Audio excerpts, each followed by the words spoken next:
We conducted an experiment and invited people from different age groups to play an online game together.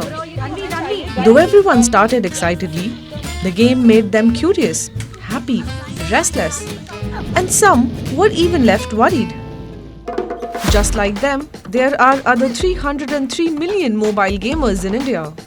The Indian gaming industry is worth $1.8 billion. The government realized that the gaming industry is spreading like a wildfire and it needs to be regulated.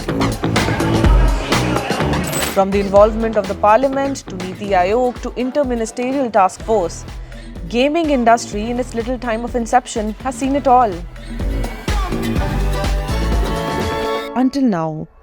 India has proposed a body for online gaming industry now. Online gaming, casino, ये सारे जो businesses हैं, उन पर कल GST council की बैठक भी हुई है। देश में ऑनलाइन गेमिंग को रेगुलेट करने की शुरुआत हो चुकी है। The Ministry of Electronics and Information Technology is now formally in charge of making rules related to online gaming, while the Ministry of Youth Affairs and Sports oversees esports. Let's start afresh and understand the basics. One can either play a game of skill or a game of chance. A game of skill is based mainly on the mental or physical level of expertise of a player. For example, deciding on your next move in chess or carom. On the other hand, a game of chance is where a player wins by betting against random numbers. It's the same way you do in roulette and lotteries. Under esports, players compete on their own skills with live audiences. Just like a physical sports event, imagine it as a virtual version of physical sports, for example, PUBG or FIFA 2022 or League of Legends. MeitY has released a draft of the regulations. It's easy for anyone to spiral into thinking, is it enough to protect the consumers, and what is the extent with which it can hurt the industry? The gaming industry faces an existential crisis with promoting itself as an alternative to gambling, simply because it draws its legitimacy from what it is not. It's not gambling. Rightly said, this industry needed legitimacy. After all, the games have evolved from a console and a remote to a computer and a keyboard, and now nothing but just a mobile in your hand. Playing games have never been so easy, and that's why we are staring at a technological hazard of addiction. And this is pretty serious, as the addiction of gaming has led the youngsters to steal, revolt, or even kill in their families. Looking at the numbers, about 3.5% of Indian adolescents suffer from internet gaming disorder. It's a matter of concern as the rate is 0.5% higher than the global average. When children under the age of 20 were surveyed, over 65% were ready to give up on food and sleep to play online games.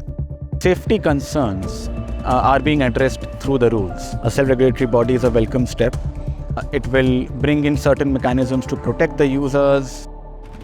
Even beyond the shackles of being addicted, the problems with the gaming world deepens as it is a potential playground for cyberbullying. Gamers invest a lot of time to reach a certain level, and digital fraudsters often take advantage of this victorious situation and hack their accounts. Oftentimes, a ransom is demanded in exchange for the account. As a matter of fact, the gaming industry was subjected to 12 billion cyber attacks between November 2017 and March 2019. Another disturbing repercussion involved data breaches. The same mobile which is used to play games also stores more serious and confidential information, including banking details, official documents, personal images, etc. It's concerning that 3 out of every 4 gamers in India have been victims of a cyber attack at some point in their life. If you want me to summarize what these rules are, correct, what they imply that the government has said that user protection and player protection is first, paramount. Companies and the gaming platforms can innovate, correct? So you can innovate, but make sure that users are protected through and through. And it is somewhat obvious that a clearer framework will lead to more innovation, more jobs, more investments, and a more conducive tax regime. But it is still unknown who's going to be responsible for the content that can or cannot be shown on platforms for such massive reception. On top of that, a bigger challenge remains as the central framework is at loggerheads with state-wise regulatory fragmentation.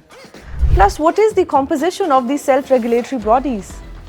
Overall, it's too premature to say whether the regulation will or will not work and what the future of gaming industry still holds.